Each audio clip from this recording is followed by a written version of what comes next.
प्रत्येक वर्ष जून 5 तारिख देश में पालन करा जाउछि परिवेश दिवस। अन्य पटरे परिवेश प्रदूषण मात्रा मध्य बढ़ी बढ़ी चली। परिवेश को भल पाइबार मनीष संख्या कमी जाउछि समाज रे।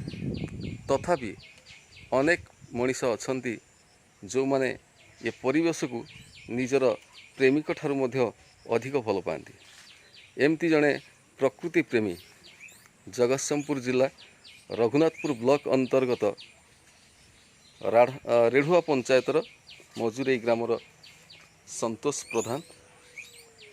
आमे तांको पाखरु शुणिबा तांकर मनर कथा।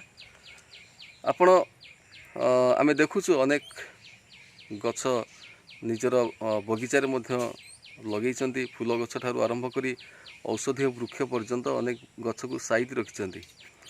तबे कहिबे कि ए जो गछ को भल पाइबा ये मानसिकता केमती आसिला आपनक भितरे? गछ को भल पाइबा मुख्यतः होला पिला दिनर हमर जो डाळू मांकड़ी खेल, तापरे कोली गछरु खाइबा, आंब गछरु आंब चढ़ी खाइबा, ये सब बरओहळे दोली खेलिबा, यही पिला दिनर भावप्रवणता आज पर्यंत रही आसीछि मन भीतर। अच्छा, ये भल पाइबा को लेकिरी आपण ये जो कार्यक्रम जारी रखिछंती, वर्तमान केते गछ आपण संरक्षण करि परिछंती आपनक बारी रे? गछ 200 रु 250 पर्यंत बाड़ी रे एबे सुधा रही अछि। अच्छा, प्रथम टिके ताले आपनक बारी बुली की देखिबा केमिति सब गछ रखिछंती आपण एवं सेही गछ संरक्षण मानकर टिके परिचय मध्य टिके देबे।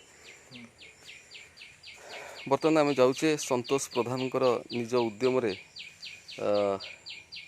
प्रस्तुत होता ये जो बगीचा छोटिया उद्यान दिए या धरे अनेक प्रकार गछ संरक्षण हो रही जहाँ आम सब जगार सब बेले पाई पार न थाए। एमती अनेक गछ को आणिक से तांकर बारी रे स्थान रखिछंती। वर्तमान ये गछटा है ओडिया रे है छतुआरी, आपको किसी लोग भी आस्पाराग्रास भी कहती ना। छतुआरी जातीय भिन्न एक गछ।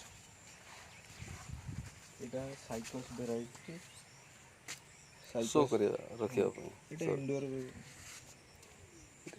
एटा भूटान मल्ली, एटा भूटान मल्ली।